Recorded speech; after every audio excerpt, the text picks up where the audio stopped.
Silence at Miller's Diner. Senator Reynolds' unforgettable encounter. Senator David Reynolds pulled into the parking lot of Miller's Diner on a crisp autumn evening. The old neon sign, with its faded red glow, flickered against the deepening twilight as a gentle breeze stirred fallen leaves on the pavement. Miller's Diner, a no-frills roadside establishment that had been serving the community for decades, was known for its hearty breakfasts and honest conversations. Tonight, however, it would become the stage for an encounter that would leave an indelible mark on everyone present. After a long day of back-to-back meetings and heated political debates, Senator Reynolds craved nothing more than a quiet meal to soothe his weary soul. The scent of sizzling bacon, freshly brewed coffee, and grilled burgers greeted him as he stepped through the door. The bell above the entrance jingled softly, announcing his arrival to a handful of regulars scattered throughout the diner. At first glance, the diner exuded a welcoming familiarity. The same worn vinyl booths, a wall lined with decades-old photographs of patrons past, and the low hum of casual conversation that filled the air. Yet, as soon as Reynolds approached the counter, he noticed a subtle change in the atmosphere. The hostess, a woman whose cheerful smile faltered for just a moment when her eyes met his, hastily composed herself. Her voice, usually warm and inviting, came out slightly clipped. "Good evening, sir. Will that be for dine-in or take-out?" she asked, a hint of uncertainty lingering in her tone. Reynolds offered a tired chuckle and replied, "Dine in, if you don't mind." His voice was calm, yet the underlying weariness was unmistakable. The hostess glanced around nervously before adding, "I'll need to check on something in the kitchen. One moment, please."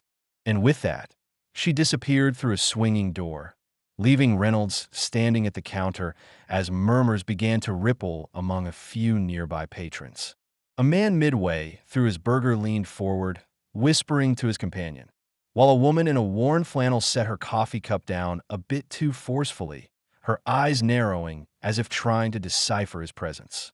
Reynolds, a seasoned politician accustomed to both adoration and criticism, had learned to read the room.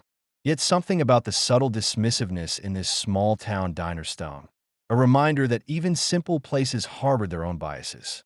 After a few moments that stretched longer than comfortable, the hostess reappeared, her face set in a determined, almost apologetic expression. "I'm sorry, sir," she began, her voice firm now. "We can't serve you tonight." The words, though simple, landed like a blow. The room fell into a heavy silence. Even the sizzling sound from the grill seemed to pause in deference. Reynolds studied her face, noting the conflicted look, a mixture of duty and discomfort, as she spoke. "It's not a policy," she clarified quickly, glancing over her shoulder toward the kitchen, "but we're closing soon." Her words, however, carried a weight that hinted at something more personal than mere business hours. A few heads turned. Some whispered among themselves, while others simply watched, caught between curiosity and judgment. Reynolds felt the weight of their eyes, each glance a silent verdict. He had encountered rejection before in the corridors of power, but being turned away in a humble diner was something entirely different, more raw, more real. Suppressing the urge to react with anger, Reynolds set his jaw and said, "May I speak with your manager, please?" His tone was measured and composed, betraying no hint of indignation. The request seemed to catch some off guard. The hostess hesitated once more, her eyes darting to the kitchen as if seeking permission from an unseen authority. Moments later, a man in his early 50s emerged from behind the counter. His broad shoulders and thick arms, clad in a grease-stained apron, gave him the look of someone who had run this diner for years. A name tag read Don, and without any pleasantries, he fixed his gaze on Reynolds. "I hear you got a question," Don said in a low, gravelly tone that carried more challenge than welcome. Reynolds met Don's gaze steadily. "Yes," he replied simply. "I'd like to understand why I'm being turned away. I'm here to have a meal, nothing more." The room tensed as Don's eyes flickered over Reynolds' face, a face that carried the mark of a seasoned public servant, etched with lines of experience and moments of triumph and failure. People here have their opinions about folks like you, Don said, his voice edged with a hint of bitterness. They don't trust politicians, and sometimes they just don't want you here. His words hung in the air like a challenge. A murmur ran through the diner. Reynolds, who had been prepared for hostility, did not rise in anger. Instead, he leaned slightly on the counter and replied, "If I were just another person walking in, not someone you've seen on the news every day, would we be having this conversation?" His question was quiet yet loaded, inviting reflection rather than conflict. The tension grew palpable. An older man at the counter, clad in a faded blue work jacket and sporting hands weathered by years of labor, shook his head slowly, murmuring, "It's a damn shame when a man can't even get a burger." His words, though whispered, resonated with a mix of resignation and quiet protest. The diner seemed to hold its breath. The staff exchanged uneasy glances. Even the younger patrons, previously engrossed in their own conversations, turned their attention to the unfolding drama. Reynolds felt a surge of empathy for the diner, for the people who had grown accustomed to their own small world, and for Don, whose stern exterior might conceal a deeper vulnerability. After a long pause, Reynolds broke the silence. "I'm not here to make headlines or start a fight," he said, his voice calm and unwavering. "I'm simply here for a meal, and more importantly, to understand why appearances mean so much to us." His words were not a demand for apology, but an invitation for conversation, a call to look beyond the surface and consider the human behind the label. Don's expression softened imperceptibly, and the older man at the counter nodded almost imperceptibly. The once mocking glances in the room began to waver, replaced by thoughtful, almost contrite looks. The tension slowly ebbed as Reynolds continued. "I know many of you have felt let down by promises made by those in power.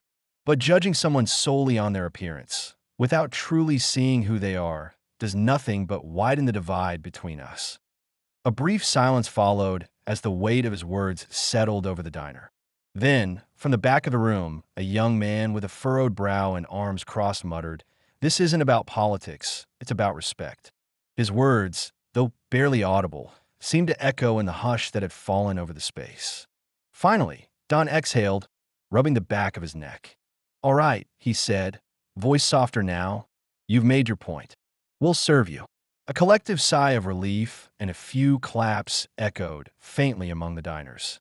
The waitress, Mary, brought over a laminated menu, sliding it across the counter with a tentative smile. Reynolds accepted it with a nod, taking a moment to absorb the transformation in the room. As Reynolds sat down at a booth, the atmosphere shifted from one of judgment to one of cautious reflection. Conversations resumed in hushed tones, and the earlier tension gave way to an undercurrent of understanding. He ordered a simple meal, a classic cheeseburger with hand-cut fries, and as he ate, he watched the diner come alive again. Faces that had once been etched with skepticism now held hints of introspection and even regret. Later, as Reynolds finished his meal, he caught the eye of the older man who had made the earlier remark. The man mumbled something about hope and second chances, a statement that resonated with Reynolds deeply. In that moment, the senator realized that sometimes a quiet conversation in a humble diner could reveal more about human nature than the loudest debates on Capitol Hill. Before leaving, Reynolds approached Don once more. "Thank you for giving me a chance to speak," he said quietly. Don only nodded, his gaze lingering as if reconsidering his own long-held biases. As Reynolds stepped out into the chilly night, the neon sign of Miller's Diner flickered one last time, leaving behind an atmosphere transformed, not by the force of confrontation, but by the gentle power of conversation and mutual understanding. Word of the evening spread quickly, stirring debates on social media and in local news outlets. Headlines emerged that questioned the nature of judgment and the importance of empathy, urging everyone to look beyond appearances. In interviews, Reynolds stressed that true leadership wasn't about demanding respect, but about earning it through honest dialogue and understanding. In that small diner on a quiet autumn night, a powerful lesson was learned: that every person, regardless of their public image or political affiliation, deserved to be seen and heard as a human being. And for those who had witnessed the encounter, the memory of that evening would serve as a reminder that sometimes all it takes is a single conversation to bridge the gap between judgment and compassion.